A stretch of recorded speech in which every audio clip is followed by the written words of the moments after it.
Ont-ils déployé au Mali que les combattants russes de l'Afrika Korps essuient une défaite? Vendredi, les successeurs de Wagner ont été attaqués par les indépendantistes du Front de libération de l'Azawad.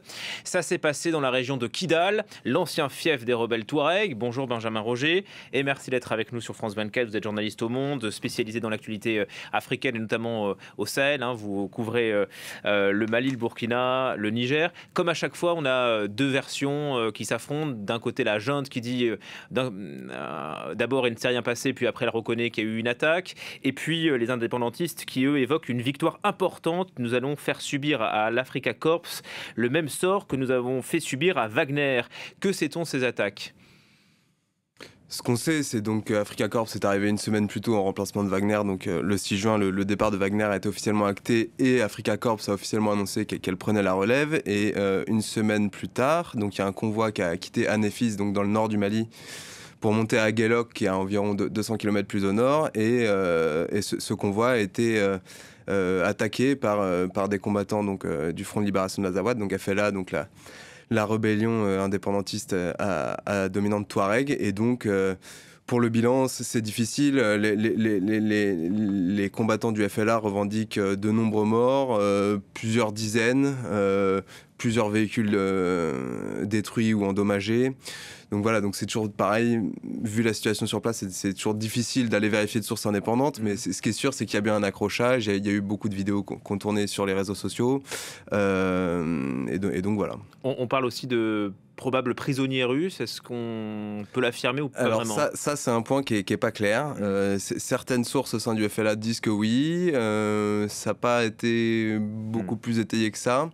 Le précédent qu'il y a, donc c'est la bataille de Tinzaouaten, donc fin juillet 2024, donc il y a bientôt un an. Entre les Wagner là. Entre les Wagner à l'époque et déjà des combattants rebelles à dominante Touareg.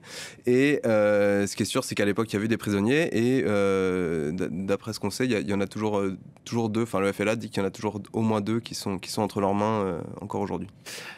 Finalement, la stratégie des indépendantistes ne change guère, que ce soit Wagner ou Afrika Korps. On continue, ils continuent, les rebelles du Nord, à s'opposer au régime des putschistes de Bamako. Eux le disent clairement, que ce soit Wagner, Afrika Korps ou je ne sais qui viendrait aider l'armée malienne et derrière la junte au pouvoir à Bamako, ils combattront cette force, quelle qu'elle soit. Ah, mais avec quel agenda alors? Est-ce qu'on sait, est-ce qu'ils sont prêts à faire des alliances avec d'autres groupes? C'est ce qui est beaucoup discuté depuis 6 mois. Donc il y a aussi l'autre grande force, voire la première force militaire dans le nord du Mali, c'est le JNIM, donc le groupe de soutien à l'islam musulman qui est pour l'instant en tout cas officiellement affilié à Al-Qaïda. Groupe djihadiste donc, ouais. Ouais, groupe djihadiste. Et donc depuis plusieurs mois maintenant, on sait qu'il y a des discussions entre le FLA d'une part et le JNIM de l'autre pour discuter d'une éventuelle alliance.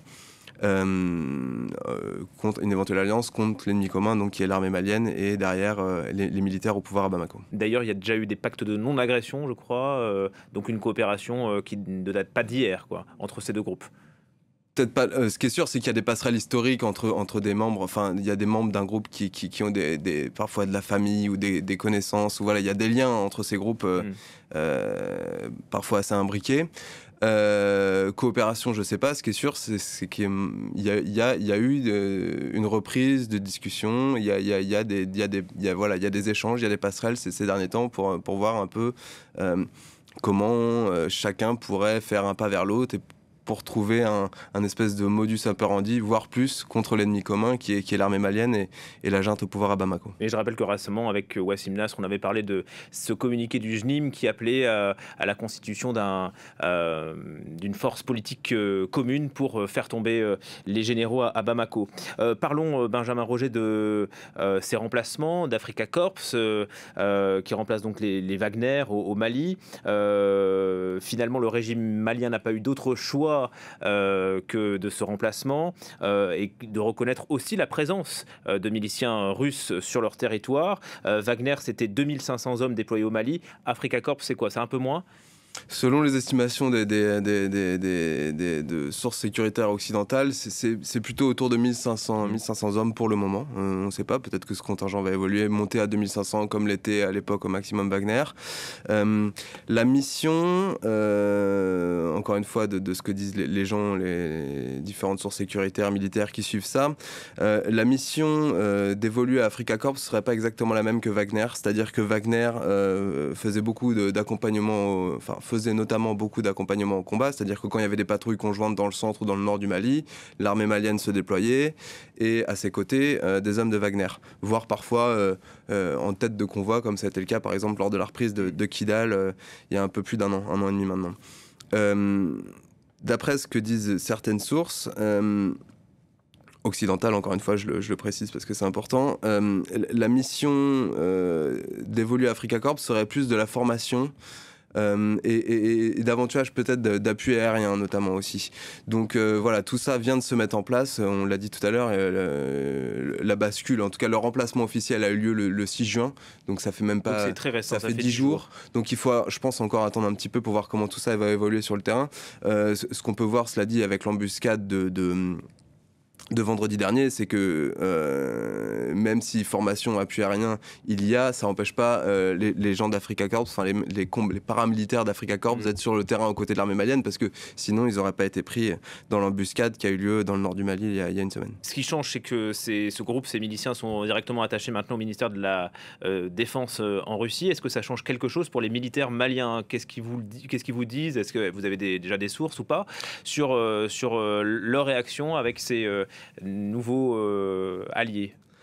Alors, quand on discute avec des responsables maliens et des militaires maliens, eux disent que ils se méfient un peu du futur, enfin du partenariat qui est en train de se mettre en place avec Afrika Korps, parce que comme l'avait dit, c'est un dispositif qui est bien plus imbriqué, enfin sous la tutelle du ministère russe de la Défense, donc de l'État russe, et donc ça fait une structure beaucoup plus lourde, beaucoup plus bureaucratique que ne l'était Wagner, qui était finalement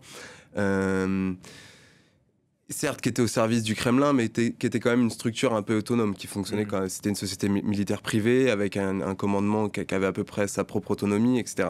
Donc là, il y a moins de flexibilité. Et donc moins de flexibilité, moins de souplesse. Ils se connaissent moins aussi. Les responsables de la junte au pouvoir à Bamako, qui sont là depuis 5 ans, qui ont noué des liens avec les gens de Wagner. Le contrat avec Wagner, ça remonte à 2021. Donc voilà, c'est des gens avec lesquels ils avaient des interactions depuis 4 ans. Il y a des... Voilà, il y a des liens qui se tissent au fil du temps, et ces liens-là, ils ne les ont pas encore avec les gens d'Africa Korps, et donc encore une fois, qui est une structure plus lourde, avec l'État russe derrière, plus de lourdeur dans la chaîne de commandement, et donc, côté malien, on se dit que tout ça peut avoir une incidence, alors que la situation sécuritaire est quand même assez complexe. Justement, Wagner assurait en partant avoir réussi sa mission, c'est-à-dire délivrer les grandes villes des djihadistes. Force est de constater que les djihadistes ont multiplié les attaques. On en parle à peu près chaque semaine ici sur France 24. Dernièrement dans le centre du Mali, à Boulekessi. Quel bilan est-ce qu'on peut tirer de ces 4 ans de présence au Mali? Finalement, le bilan, il est pas meilleur que celui des Français. Enfin, je veux dire, les Français n'ont pas réussi, l'ONU n'a pas réussi, les Russes, que ce soit sous Wagner et peut-être demain sous Afrika Korps, ne réussissent pas plus. La situation est que, au niveau sécuritaire, le nord et le centre du Mali, des pans entiers du territoire restent sous contrôle de groupes armés, qu'ils soient djihadistes ou indépendantistes, qui échappent à l'autorité du gouvernement de Bamako et des autorités de transition.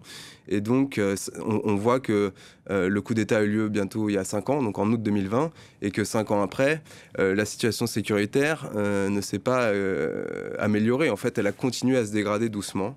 Elle se dégradait sous Ibrahim Boubacar Keïta, donc le président civil qui a été renversé par les militaires. À l'époque, c'était avec les Français et l'ONU. Ibrahim Boubacar Keïta est parti, Barkhane est parti, l'ONU est partie, ça continue à se dégrader. Les militaires putschistes sont là depuis 5 ans.